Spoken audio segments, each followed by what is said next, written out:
தீக்கதிர் நேயர்களுக்கு வணக்கம். ஒவ்வொரு ஆண்டும் ஜூன் 5ஆம் தேதி உலக சுற்றுச்சூழல் தினமா கடைபிடிக்கப்படுது. இந்த தினத்துல நம்ம பூமியினுடைய நிலையை ஆராய்ந்து பார்த்தா கவலை அளிக்கக்கூடிய விஷயங்களும் அதிர்ச்சியான தகவல்களும் தான் நமக்கு கிடைக்குது. பொதுவாகவே இந்த காலநிலை மாற்றம், சுற்றுச்சூழல் பாதிப்பு இது எல்லாத்துலயுமே முக்கிய பங்கு வகிக்கக்கூடிய ஒரு காரணி என்ன அப்படின்னா கார்பன் எமிஷன் சொல்லக்கூடிய இந்த கார்பன் உமிழ்வு. கடந்த 2024ஆவது ஆண்டுல மட்டுமே 41.6 பில்லியன் டன் கார்பன் உமிழ்வு நடந்திருக்கு.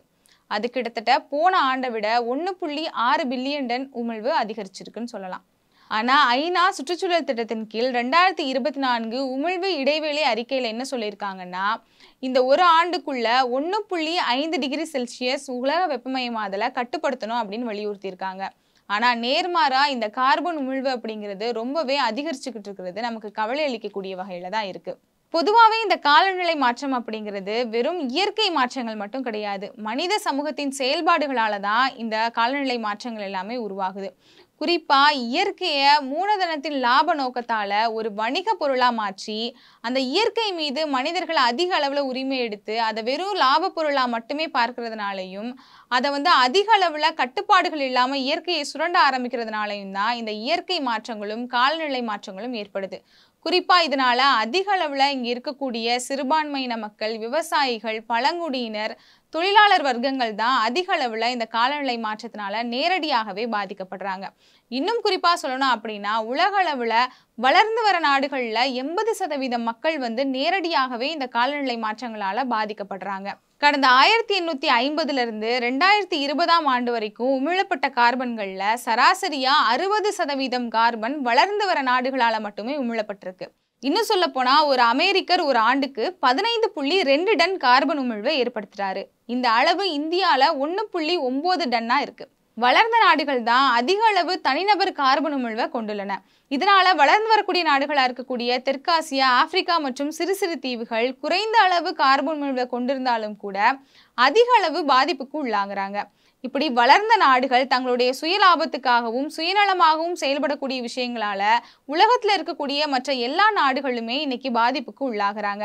இந்தியாவை பொறுத்த வரைக்கும் மோடி தலைமையிலான பாஜக அரசு பொதுவாகவே கார்ப்பரேட்டுகளுக்கு ஆதரவான கொள்கைகளை தான் செயல்படுத்திக்கிட்டு இருக்காங்க.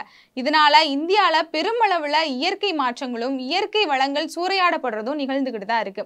இன்னும் குறிப்பா சொல்லணும் அப்படின்னா கடந்த 2015 இருந்து 2020ஆம் ஆண்டு வரைக்கும் 66,000 ஹெக்டேர் ஏக்கர்ல இருக்கக்கூடிய நிலங்கள் அழிக்கப்பட்டிருக்கு. அதாவது இயற்கை காடுகள் அழிக்கப்பட்டிருக்கு. கார்ப்பரேட் நிறுவனங்களுக்காக பழங்குடியினரினுடைய நிலங்களும் இன்னைக்கு சூறையாடப்பட்டுக்கிட்டு இருக்கிறதும் நடக்குது இந்தியால. இப்படி இயற்கைக்குள்ள கார்ப்பரேட் நுழையும் போது மனிதருக்கும் இயற்கைக்கும் இடையே இருக்கக்கூடிய அந்த பிணைப்பை பிளவுபடுத்துது அப்படின்னு கார்ல் மார்க்ஸ் தன்னுடைய மெட்டபாலிக் ரெஃபிட் அப்படிங்கிற தியரியில சொல்லியிருக்காரு. அதுல அவர் என்ன சொல்ல வராரு அப்படின்னா, இப்ப நம்ம ஒரு தோட்டம் வச்சிருக்கோம், இல்ல நம்ம ஒரு செடி வளர்க்குறோம் அப்படின்னா அந்த தோட்டத்துல இருக்கக்கூடிய மரங்கள்ல இருந்து வரக்கூடிய காய்கறிகள், பழங்கள் எல்லாத்தையுமே நம்ம எடுத்துப்போம். அந்த தோட்டத்துக்கு தேவையான மரத்துக்கு தேவையான உரங்கள் கொடுக்கறது, அதுல திரும்ப விவசாயம் பண்றது, இந்த மாதிரியான வேலைகளை நம்ம செய்வோம். இதுதான் ஒரு இயற்கைக்கும் மனிதனுக்கும் இருக்கக்கூடிய அந்த பிணைப்பு. ஆனா கார்ப்பரேட் பெருநிறுவனங்கள் இதுக்குள்ள வரும்போது வெறும் லாப நோக்கத்துக்காக அந்த மண்ணுல இருக்கக்கூடிய எல்லா விதமான வளங்களையும் உறிஞ்சி எடுத்துக்குமே தவிர திரும்ப அந்த இயற்கைக்கும் அந்த மண்ணுக்கும் எதுவுமே செய்யாது. இததான் மார்க்ஸ் சொல்லியிருக்காரு. சுற்றுச்சூழலை பாதுகாக்கிற முயற்சி அப்படிங்கிறது ஒரு தனி மனிதனுடைய பழக்க வழக்க மாற்றத்தினால மட்டுமே நடந்துராது. ஒரு சமூகத்தினுடைய அடிப்படையிலேயே அதற்கான மாற்றங்கள் நமக்கு தேவை. இன்னும் சொல்ல போனா இந்த பாரிஸ் காலநிலை உடன்படிக்கையிலிருந்து வெளியில வர்றதுக்கான எல்லா வேலைகளையுமே அமெரிக்கா செஞ்சுக்கிட்டு இருக்கு. ஆனா அமெரிக்கால தான் அதிக அளவு கார்பன் உமிழ்வு இருக்கு. இப்படி ஒரு நாடு தன்னுடைய சுயநலத்துக்கான செயல்பாடுகளை செய்யும் போது இயற்கைக்கு அது ஒரு வேற நாடு, இந்தியா ஒரு வேற நாடு அப்படிங்கிற மாதிரியான எந்த ஒரு பிரிவினையும் தெரியாது. இயற்கையை பொறுத்த வரைக்கும் இந்த பிரபஞ்சம் அப்படிங்கிறது ஒண்ணுதான். இப்படி தங்களுடைய சுயநலத்துக்காக நாடுகள் தனித்தனியா வேலை செஞ்சுக்கிட்டு இருக்கும்போது இந்த இயற்கையும் அதனால வரக்கூடிய பாதிப்புகளையும் ஒட்டுமொத்த உலகமும் தான் சந்திக்கும். அதனால இந்த சுற்றுச்சூழல் மாற்றத்திலையும் அதனால ஏற்படக்கூடிய பாதிப்புகளையும் சரி செய்யணும் அப்படின்னா எல்லா நாடுகளும் ஒன்னா சேர்ந்து இந்த மாற்றத்துக்கு குரல் கொடுத்தா மட்டும்தான் சரி செய்ய முடியும் அப்படிங்கிறத ஒவ்வொரு நாடுகளும் குறிப்பா வளர்ந்த நாடுகள் புரிஞ்சுக்கணும்.